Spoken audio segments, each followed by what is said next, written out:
The most powerful empire of the modern age may not fly a flag. It serves fries. Every day across more than 100 countries, millions of people walk beneath the same golden arches, study a familiar menu, and order food designed to taste almost exactly as they expect. From New York to Tokyo, from Paris to Mumbai, McDonald's has achieved something few corporations in history have managed. It has become both unmistakably American and strangely local. But this global conquest was never really about hamburgers. A hamburger can be copied. French fries can be improved. A restaurant can be built by almost anyone. What McDonald's created was far more difficult to reproduce. A system capable of delivering speed, consistency, affordability, and familiarity on an enormous scale. Its story began with a simple observation. Most restaurants tried to offer customers more choices. The McDonald brothers chose the opposite path. They reduced the menu, redesigned the kitchen, eliminated unnecessary movements, and treated food preparation like an efficient assembly line. Their restaurant did not merely cook meals. It engineered repetition. Then, Ray Kroc saw what others had missed. He recognized that this small operation in California was not just a successful restaurant. It was a blueprint. If the method could be taught, measured, and enforced, it could be replicated almost anywhere. That insight transformed McDonald's from a local business into a global machine. Yet expansion required more than opening new locations. The company had to persuade independent franchise owners to follow strict rules. It had to secure reliable supplies of potatoes, beef, buns, and packaging across continents. It had to protect a consistent brand while adapting to religions, cultures, diets, and political realities. In India, beef could not remain the center of the menu. In Japan, local flavors offered a path to acceptance. In Muslim markets, preparation standards had to meet religious expectations. McDonald's learned that global success did not mean forcing every country to become America. It meant preserving the system while changing the details. This balance became its greatest strategic advantage. The Golden Arches promised something powerful in an uncertain world: predictability. Travelers knew what they would receive. Parents trusted the experience. Children recognized the colors before they could understand the business behind them. Of course, conquest came with controversy. McDonald's became a symbol of convenience, but also of unhealthy diets, low wages, environmental pressure, and cultural homogenization. Its visibility made it an easy target because its influence was impossible to ignore. To understand how McDonald's conquered the world, we must look beyond the burger.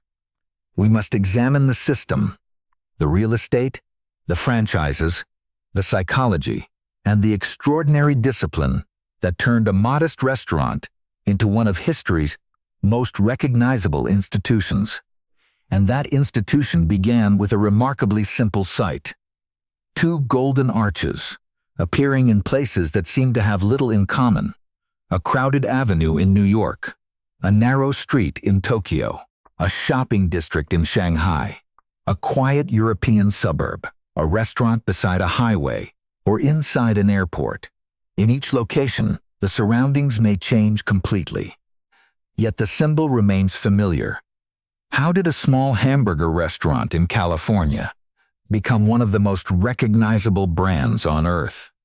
The answer is not simply better food. McDonald's conquered the world through a combination of standardized operations, franchising, real estate, local adaptation, and marketing that transformed an ordinary meal into a familiar experience. A single restaurant can succeed because its food is appealing. But building tens of thousands of restaurants across different countries requires something much more powerful: a business machine that can be copied, measured, trained, and controlled. The foundation of that machine was created by two brothers, Richard and Maurice McDonald. In 1940, they opened a restaurant in San Bernardino, California. At first, it followed a more traditional model. There were employees serving customers, a relatively broad menu, and more waiting time between placing an order and receiving a meal. Then the brothers made a radical change. They reduced the menu and concentrated on a few high-demand products: hamburgers, French fries, and drinks. They divided food preparation into separate tasks. They standardized the amount of every ingredient and the time required for every step. Customers ordered and paid at the counter, then received their food with remarkable speed. They called this the speedy service system. Its importance went far beyond faster service. Richard and Maurice McDonald had transformed cooking into a measurable production process.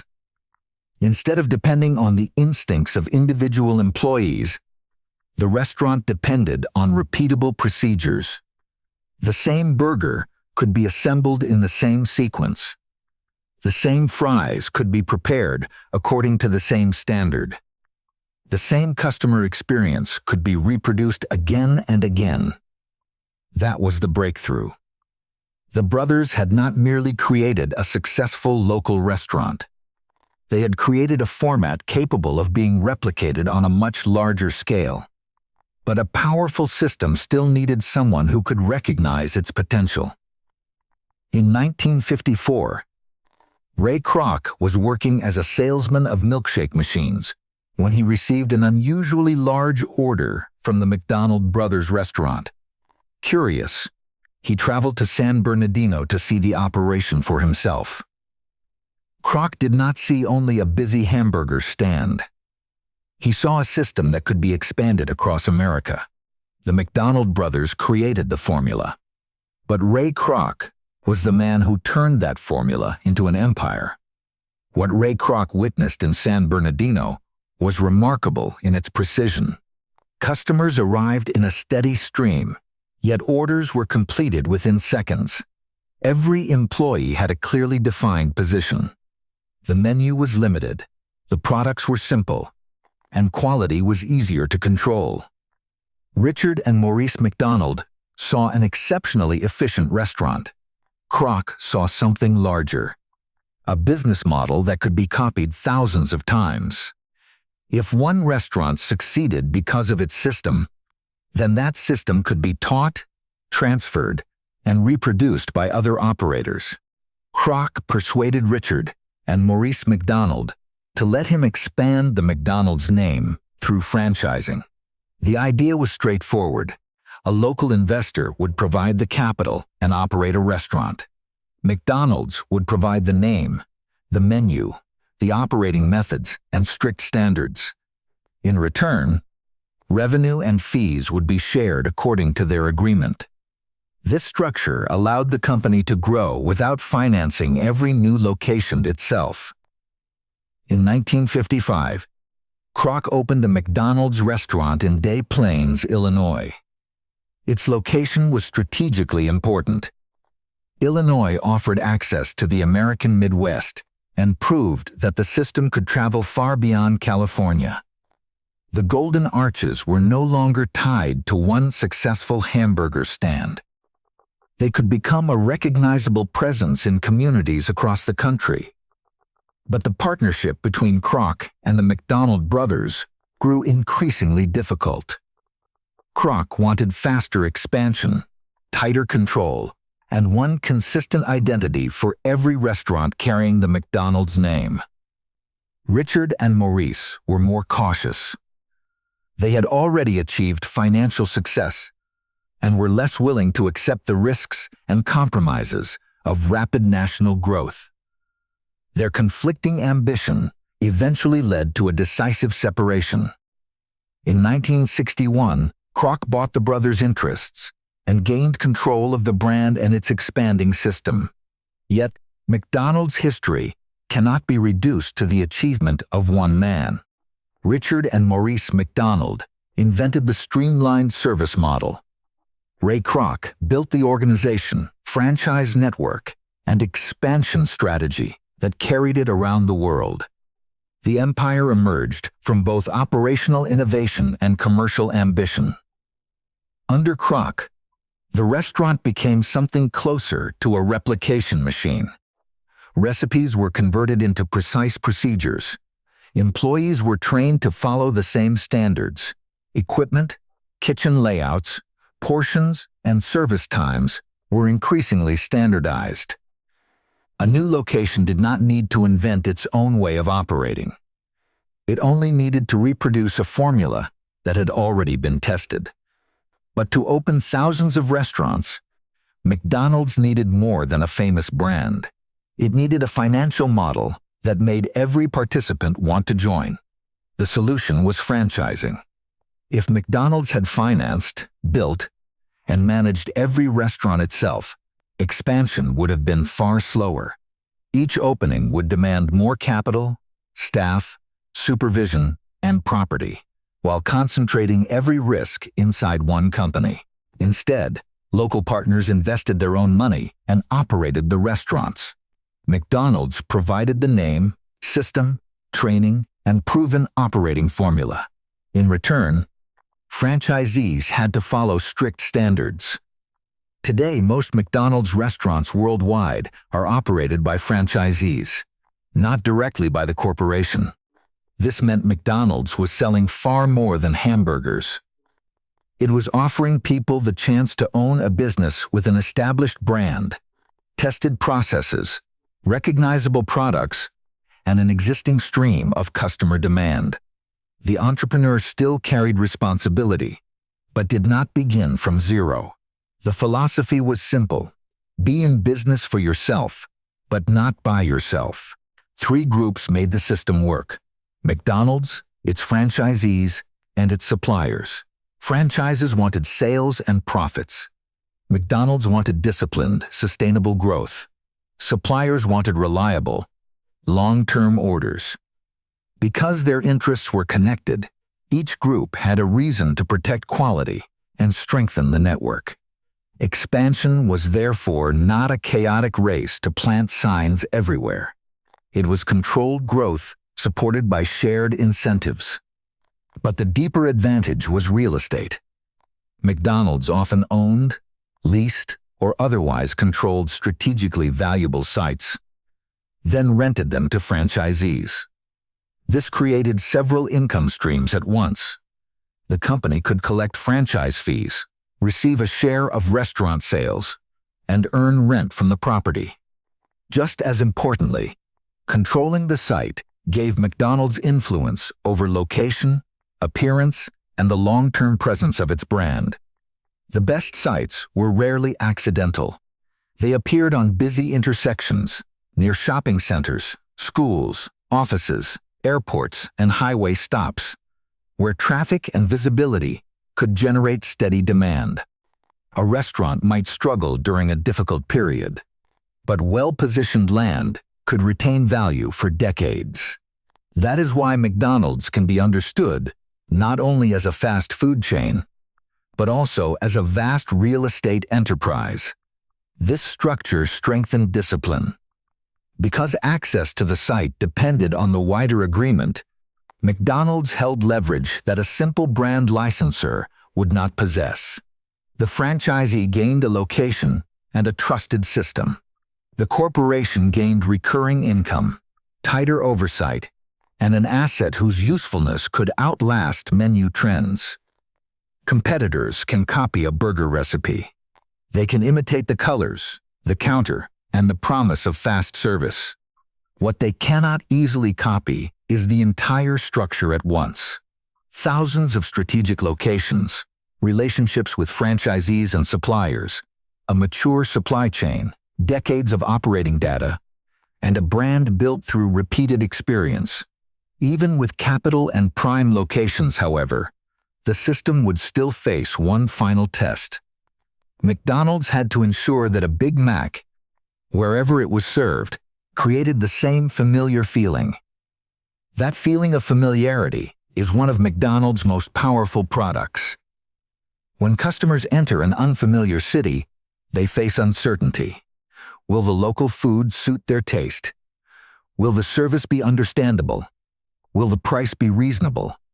But when they see the golden arches, they already possess a prediction. They recognize the menu, the ordering process, the colors, the packaging, and often even the expected waiting time. The flavor may not be perfectly identical everywhere, but it is stable enough to feel reassuring. For travelers, McDonald's becomes a familiar anchor in an unfamiliar environment. They are not simply buying a hamburger. They are buying certainty. To make that promise credible across thousands of locations, McDonald's had to train more than cooks. In 1961, it established Hamburger University, not a traditional university, but a specialized center for developing owners, managers, and senior operators. There, experience was transformed into teachable knowledge. Students learned quality control, employee management, food safety, operational efficiency, customer service, and the analysis of revenue and costs. In simulated kitchens and classroom exercises, management became a system that could be studied, measured, and repeated. This mattered because people change. A store manager may leave. An owner may retire. A new team may take control. But if the operating knowledge remains inside the system, the restaurant does not have to begin again from zero. McDonald's was building an organization that could outlast individual managers. Behind every consistent burger was another, less visible achievement: the supply chain. McDonald's had to coordinate meat, buns, potatoes, vegetables, sauces, and packaging at enormous scale. These supplies had to arrive continuously, meet strict hygiene requirements, and follow precise specifications. A restaurant could not deliver a familiar experience if the ingredients changed unpredictably from one location to another. Scale created a reinforcing cycle. The more restaurants McDonald's opened, the greater its purchasing power became. That power improved negotiations with suppliers. In return, suppliers had stronger incentives to invest in farms, factories, logistics, and quality systems designed around McDonald's standards.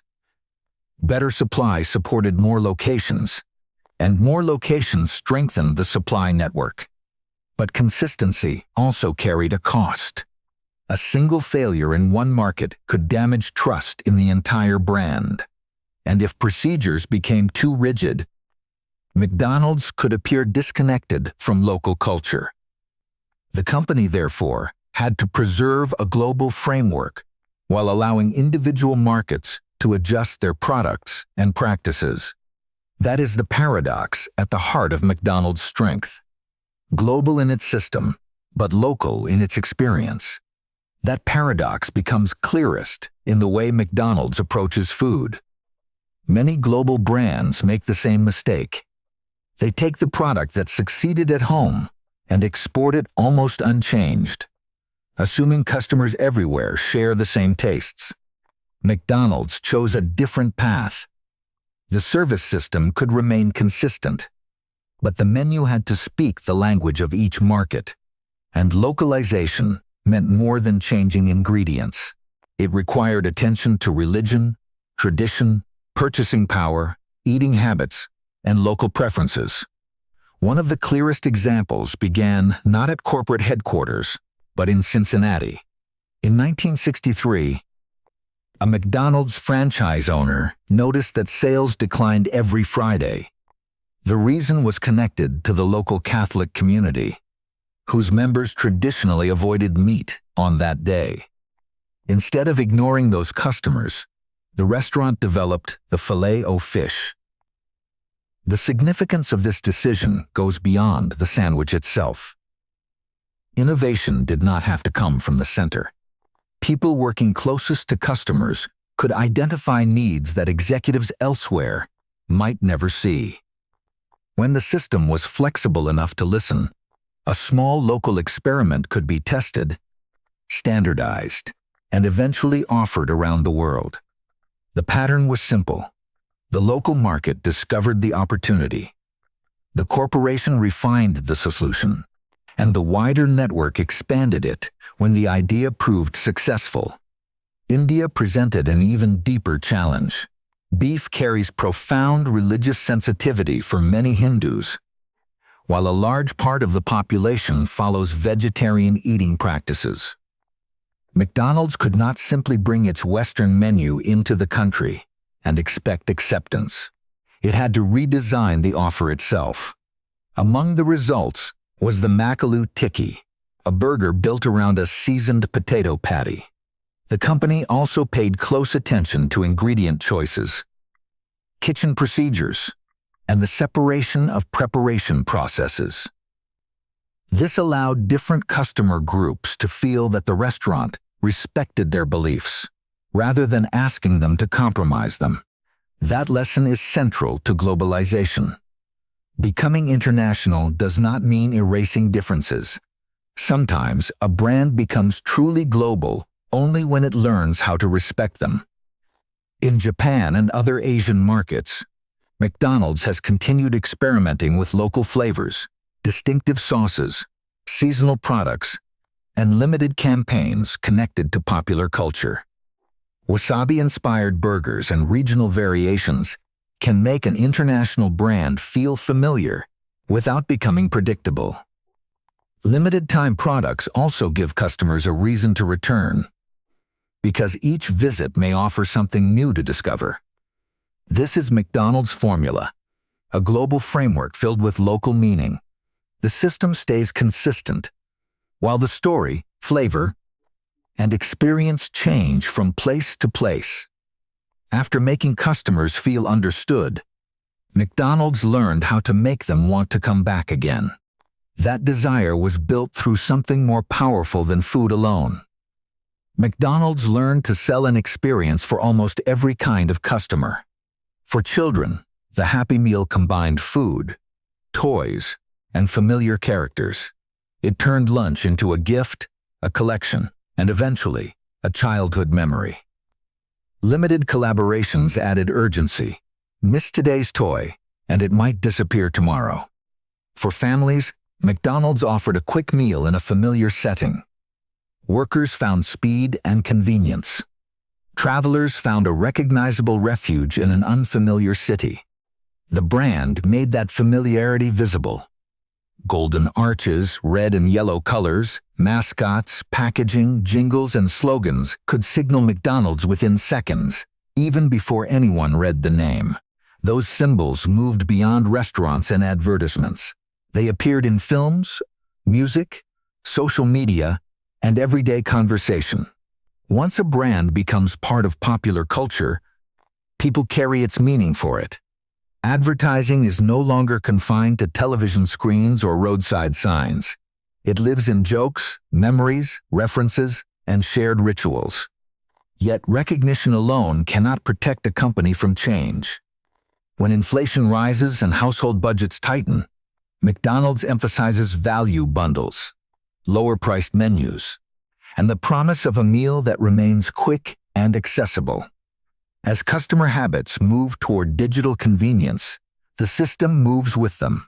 Mobile ordering, digital payments, delivery, self-service kiosks, and drive-thrus reduce friction at different moments of the day.